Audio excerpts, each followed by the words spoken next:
Okay, this one I have to do right now with everything that's going on. I'm just going to start by saying I know Mexicans.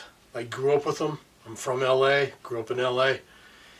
And there's so much, well, there's two sides to this as far as the American people go. There's the side that keeps, I guess there's three sides. One side that keeps forgetting, just doesn't want to remember. The other side who has just become numb to it. They're just like, well, whatever, it just happens, it's, when it comes my turn, it's my turn. And then there's the other, I think, bigger part that just don't know. Because the media is owned by the Satanists, ran by the Satanists now, and anything evil they cover up. And they've been doing this for generations. Now it's just full on. Anyways, like I said, I'm from LA. California started letting the Mexicans in the 60s. Because the way the media played it was, living conditions were impossible down there, and it was just because of their government. Because their government was oppressing them, and they had the army, and they were killing people, and no one could stand up for themselves. So California said, if you can get up here, come on up. Do like the rest of us. Work, have a better life, yada, yada, yada. So they started coming.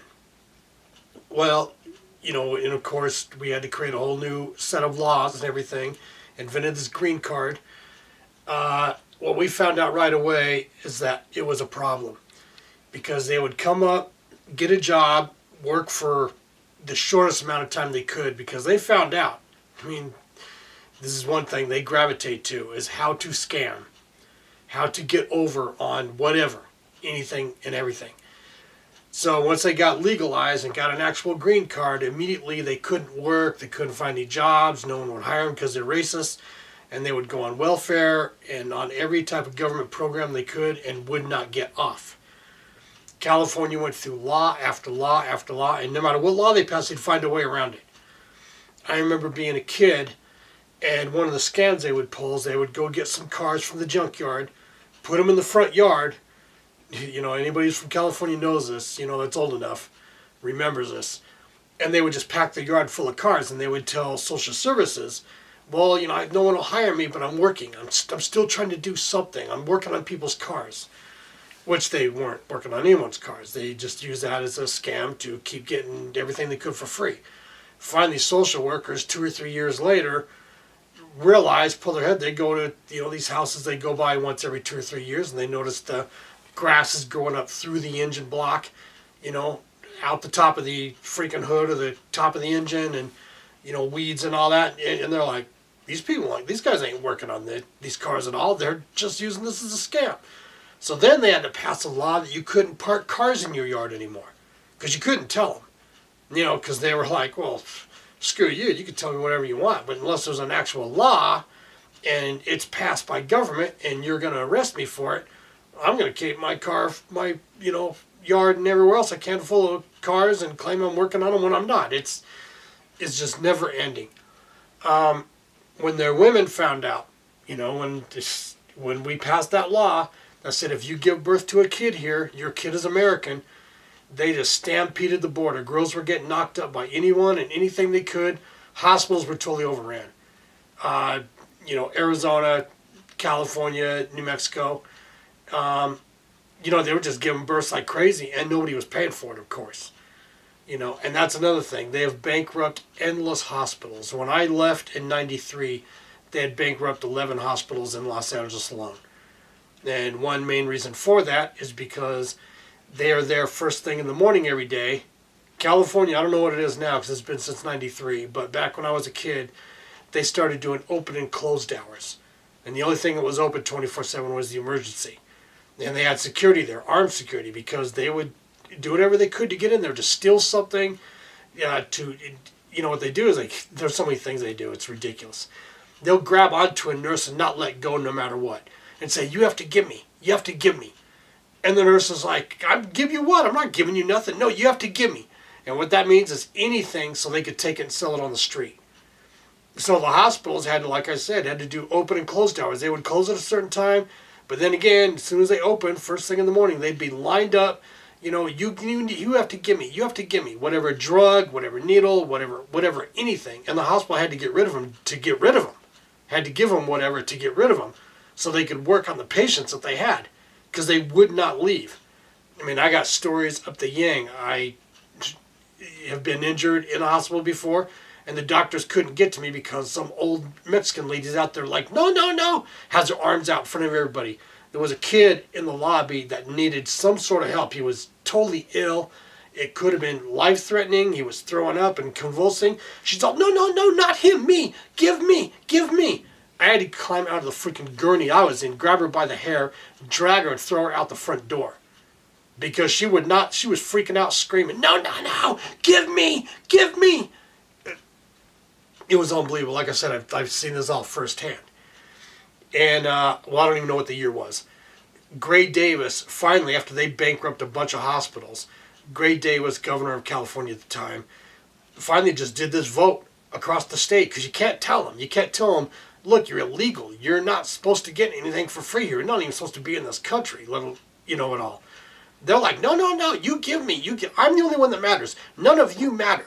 All of you, you can die. Me and my people, we matter. You don't. That is their state of mind. 1 trillion freaking %. So they had this vote, Proposition 138. It passed unanimously because, you know, there's just eons of stories, millions on millions of stories of events of people going to the hospital and they can't get seen because Mexicans are in the way saying, no, no, no, you give me. It just, anyways. So this Proposition 138 passes that says flat out, if you're not an illegal citizen, you can't get free medical care. Well, what do the Mexicans do?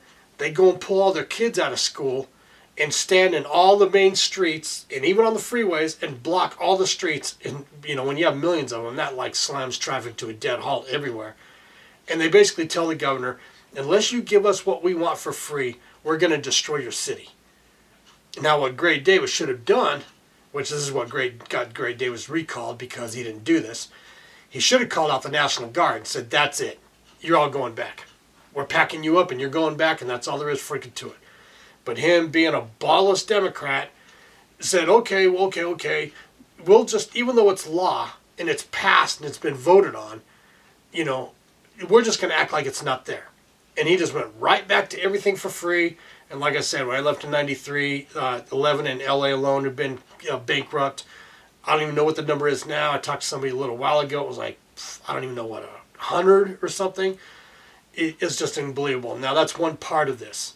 Because the bottom line of this is the reason why this is happening with DACA and the pushback of Mexicans is because of what they do. Of course, them and the Democrats want to lie and say it's just racism, it's just racism. If it was racism, none of you would be in this country. We wouldn't have let none of you in. We would have said, look, you're not white, and that's it. That's it.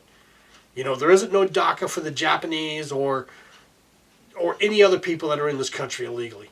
It's for the Mexicans because of all the crap they pulled. The rapes, the robberies, the murders, the kidnappings, the carjackings, the kidnapping women and kids, selling them into the sex trades, identity thefts. Identity thefts are 95% Mexicans that are going out and digging in everyone's trash cans, working at the city dump, digging through everything they can there. And identity thefts are through the roof. You know, the media reports it because they have to, because it's such a massive thing. Even a bunch of them have been nailed with it. But they still try to sweep it under the rug. You know, that's why you don't hear about it as much as it is, because they know that the American people will rise up and cast them out.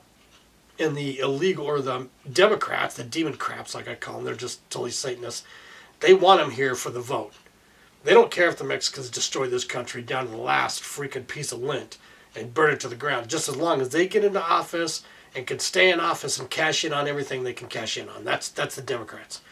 You know, when Obama let out, you know, hundreds, well, actually, it was like 30-something thousand the first time, then 30-something thousand another time. So who knows what the number is, if it's been hundreds of thousands or what, of Mexicans that have already been convicted of rape, robbery, kidnapping, torture, murder. I mean, even murder. You didn't hear one cry from no Mexicans. That's because that is who they are.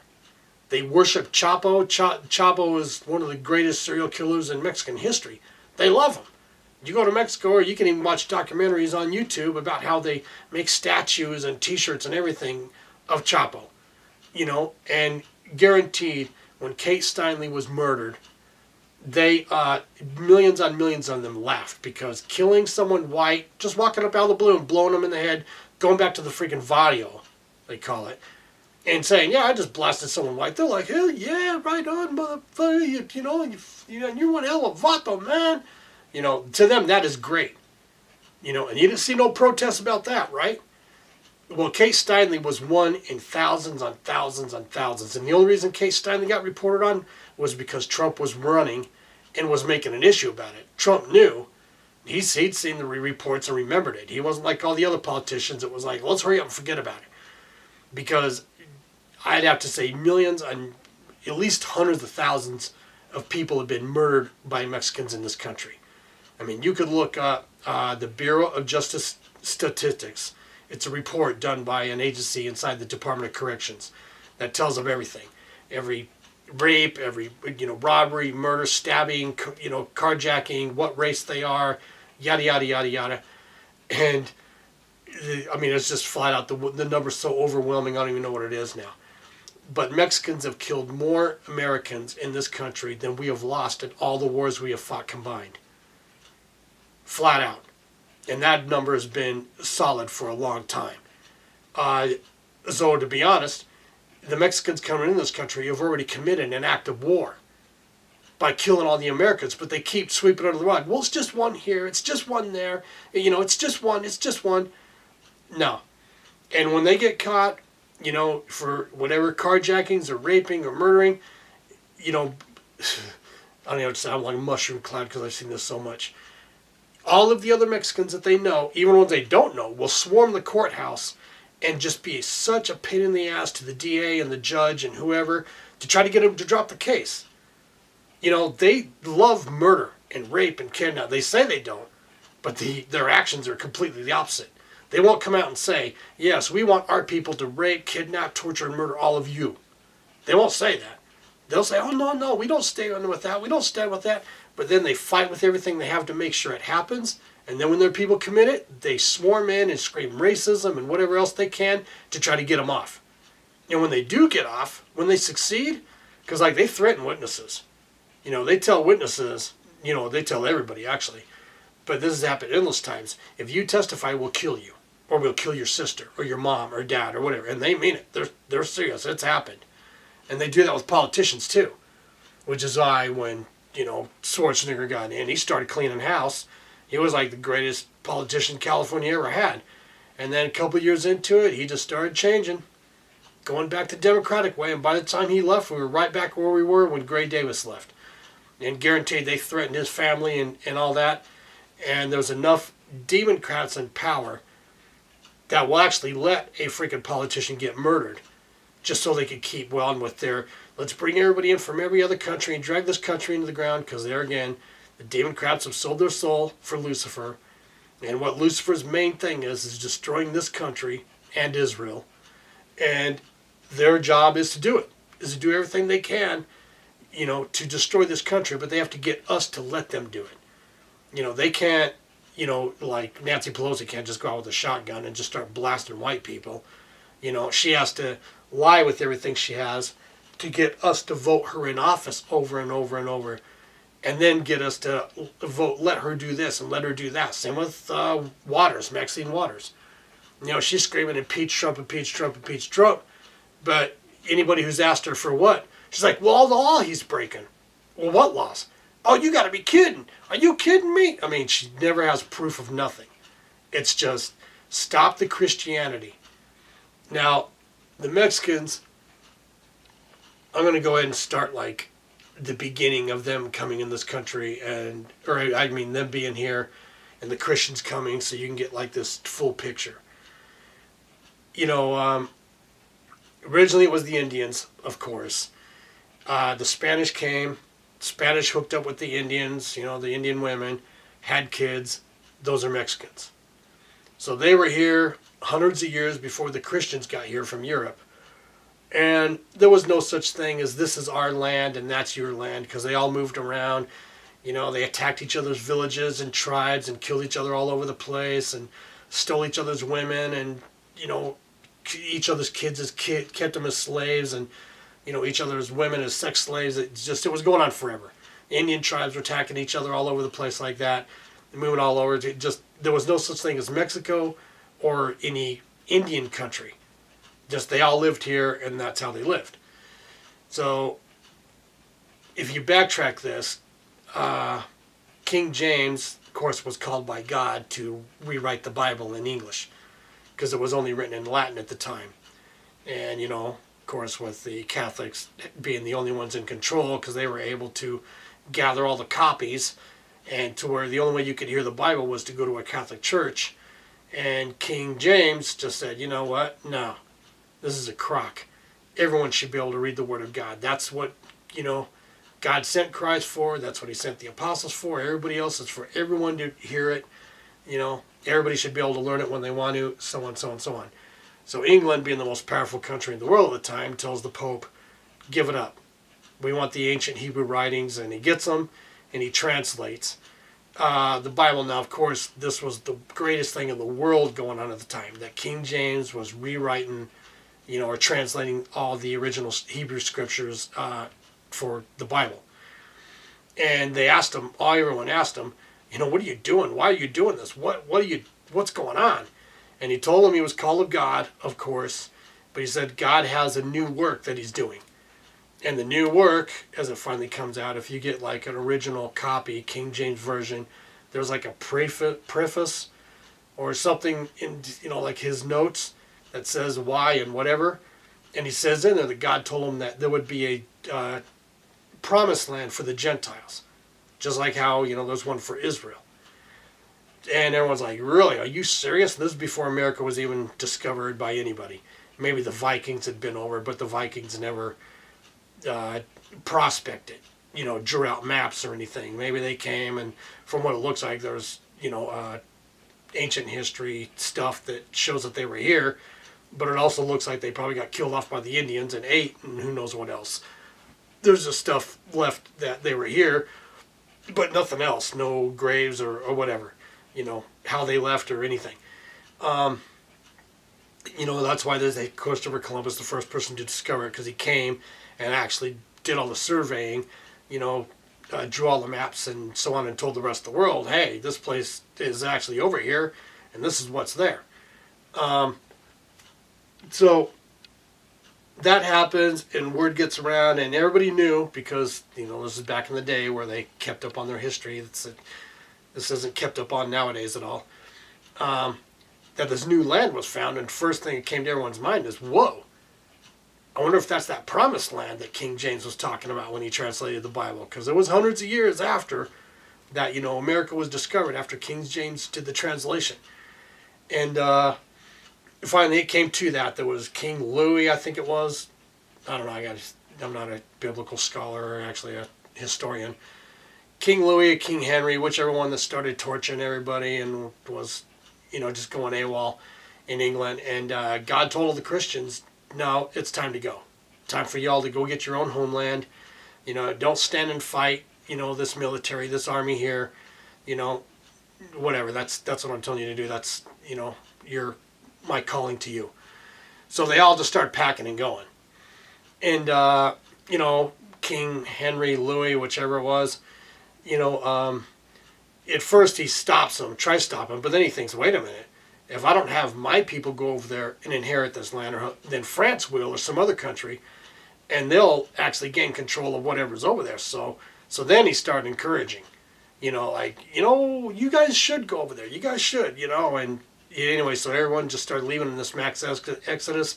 Once a decent number of them got over there, King Henry Louis sent his military people over there to take over, to tax them and everything. And of course they were like, no, not even. We didn't come all the way over here so we could live under his rule. And we had our war. And there I have to say, thank God for France. There's been a couple times that France has saved our ass. I know most people ain't too happy with France nowadays. I'm one of them. But France, if it wasn't for France, we wouldn't be America. We would be another extension of England. So you have to remember that. So they come, and of course they come across the Indians. And one thing Christopher Columbus didn't tell was that these Indians, how they lived. Because the Mexicans were clear on the West Coast. We hadn't run into Mexicans yet, or Christopher Columbus hadn't. And so they show up and they see, these people that are barely wearing a piece of leather around their crotch, and that's it. Run around with nothing on.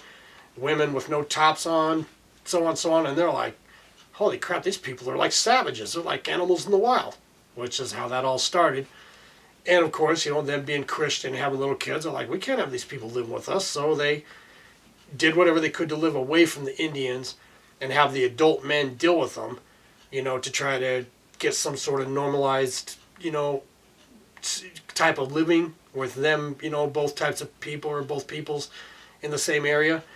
But one thing they found right away is the Indians, good old saying, Indian giver, where Indians were thinking of any scam they could to get whatever they could for free. They didn't want to work for it. They didn't want to actually get a job or anything, come to town and, cut wood or whatever, anything. They just wanted to show up and say, gimme. And then they, found out through trading, because that's why everything was. There wasn't any money yet, how we'd trade stuff. Well, they would try to trade stuff. But, they'd want to trade like one beaver skin for, a keg of whiskey. Because once they got a taste of whiskey, the Indians went AWOL. But one thing that happened, because of course when the Christians came, they would live in town for a while, work, build up some money, get a couple horses, a carriage to carry everything in, and go off and find their own piece of land to live in. But what happened, and this happened over endless times over and over, is they would come across Indians, or Indians would come across them, and Indians are like, oh, hey, look, people we don't know, let's kill them and rape the women and, kidnap the kids and keep them as slaves. And they were the majority of the people at the time, the Indians, so the Christians couldn't do hardly anything about it, And this went on for who even knows how long. 100 years, 200 years, whatever it was, from when the Christians first got the Puritans, showed up to when we finally put together a military, after we fought the English, and, we're American again, or we're American, became American. But that's what finally happened.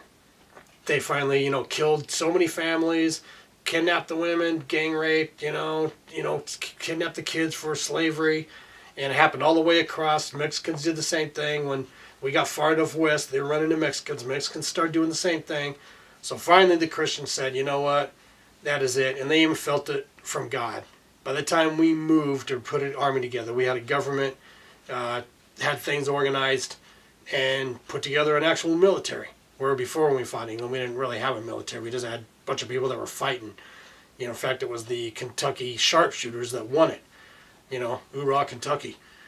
Or we might not have won it. Them being able to pick guys off from a far distance. The British. So anyways, we got a real actual military together and just started hunting them down. And they wrote in all their journals that God told them through the Spirit, it's time. These people won't accept me. Because they tried telling the Indians and the Mexicans about God and Christ and the whole deal. And they're like, screw you, get the hell out of here with this crap. Especially the Indians, because, they had their sun god and dirt god and cloud god and whatever they worshipped. But, they were told by the Spirit to drive them out. Now, of course, people like to think that this country or whatever part of this part of that part is theirs. No. This whole world, every single inch of it, belongs to God. And He's the one who decides who lives where and how they live and whatever. It's like what He did with Israel. The Canaanites and the Jaredites and whatever had been where they were, or I don't even know what you call them, people of Jericho, had been there for eons of years. God tells them, nope, this is your land, drive them out. And if you read the Bible and you see, where the walls of Jericho fell, and even in some of the wars, God told them, kill every man, woman, and child. Don't let none of them live. Because God just knew, and each generation just keeps getting worse and worse and worse. And, this little kid that's totally innocent right now, like once upon a time, Hitler was a, whatever, beautiful little baby. Same with Ted Bundy or Jeffrey Dahmer, but eventually they grow up. And what they grow up to is the problem. And that's the deal. We got third, fourth, fifth generation Mexicans in this country, and they are fighting for them to be able to kill any and every American they want or possible, and we don't do nothing about it. there's parts of LA that cops cannot go into unless they go into 3 or 4 cars, because they'll call in a call, cop will go in there and they'll shoot up the car. Or stand, back a little ways and just slam the cars with all sorts of rocks or whatever. And they do this stuff for fun. I mean, we're not talking about, spray painting on some stuff or stealing bicycles. I mean, that's what their kids do. They're into the ultimate stuff. The kidnapping women and children that never seen again, which has happened more times than anyone could count. It's like that Amber Alert. That's what that Amber Alert was. That girl Amber, was this umpteen zillionth girl that disappeared, was kidnapped, and, obviously was going to be sold to the sex trades. And the people had been fighting with our government forever about doing something, getting an Amber Alert up. That was in the works for at least a decade, if not more, 2 or 3. To put out something so when someone kidnaps a kid, they can immediately alert everybody, and try to stop it, because women and kids were disappearing like freaking crazy. To the Mexicans, they're like, come on, just forget about it. Just act like it's nothing. God, you guys are so racist. You're such bigots. This is how they think. Like I said, when Obama let out, a bunch of murderers, you didn't see none of them complaining. And when it comes to serial killers like Chapo or whatever, they actually think that's great. They idolize it. Mexico isn't tore up because the dirt did it, or the air did it, or the plants, or the trees, or whatever. They did it. It's like all the neighborhoods that were totally nice, great neighborhoods 10, 20, 30 years ago that they've taken over and have totally wiped out, and now they're hoods. And everyone in there's just, raping, killing, pillaging, whatever. It's just what they do.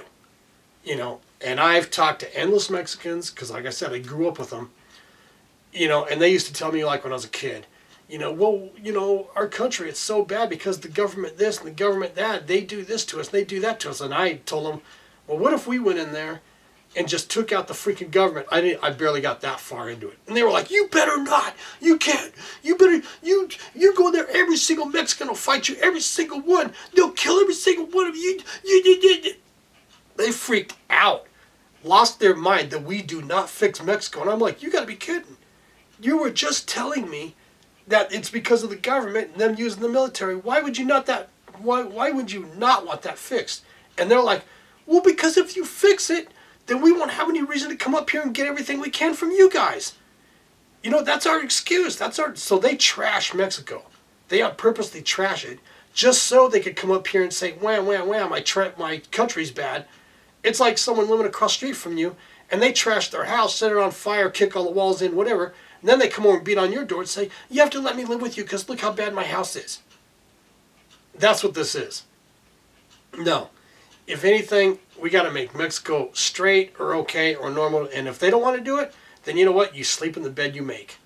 And that's it. Because all these kids that they have, yeah, they're totally cute, look like little dolls. But when they grow up, they're going to be like that one girl, flipping off the camera saying, F you, America, we're going to take you over and we're going to trash and destroy you and burn you to the ground. I'm sure you guys have seen it. Because they have marches all the time. In California, they have marches all the time that are, screw you, America, we're proud Mexicans, we're not going anywhere, we're going to stay here and do exactly what we want. You owe us, you got to give us everything we want, blah, blah, blah, blah, blah, blah. It's just never ending. So anyways, that's what happened.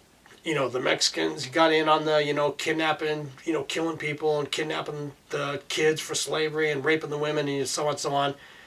And I don't remember who the president was at the time, but it's wrote in all their journals, the congressmen, the senators that we had at the time, that they felt highly compelled by the spirit to do what they had to do with this. Now, what they wanted to do was to push all the Mexicans down past Panama.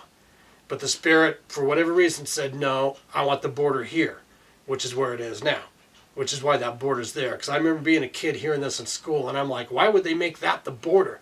That border's freaking, whatever it is, 1,000 miles long.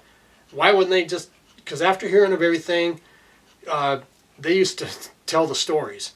And then I was a little kid or way younger when I heard this in school. We heard the stories of, it was mainly the Crow. The Crow was the last ones that tipped it off.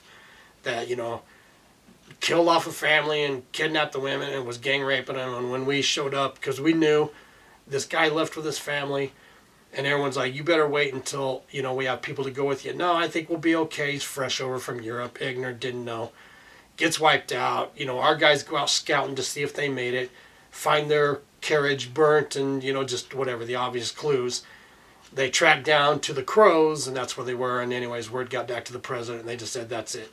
We're doing them. We've talked to them a million times. We've even given them mass stuff.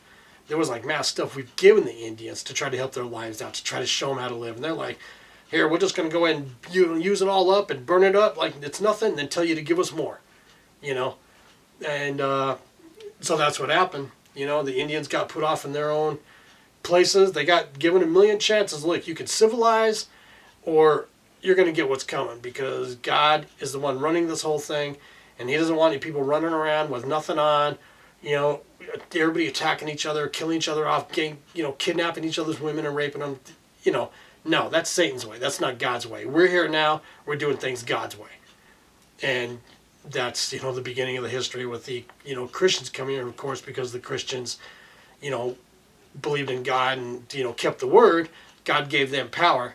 And that's something that King James even said. He says, when the newcomers, the believers come to the new land, the promised land, they're going to be carrying a book in front of them, and that book is going to have power, and that book is going to lead them, and they will conquer and, whatever, carry out the word of God. It's in the preface thing of the King James Version, his notes of why he, even started the Bible. But the Mexicans, they just are who they are. Yes, it might not be every single one of them, but it's like if, everyone in your neighborhood kicked in your doors and gang raped you and killed your kids and all that, except for 3 or 4 people. Would you be sitting there saying, oh, it's okay because there's 3 or 4 out there that aren't doing it? No, there's so many that are, that fight for it, that fight for ripping this country off, jacking it over, driving it into the ground. You don't see any of them out there protesting all the women that they've kidnapped and sold into sex slavery and little kids that they know is even going on right now. You don't see them protesting that, do you? No, it's just, look, we've had enough. You guys have had your chance. You've had decades on decades here. You've wiped out city after city after city. Now you're going for California. I mean, they aren't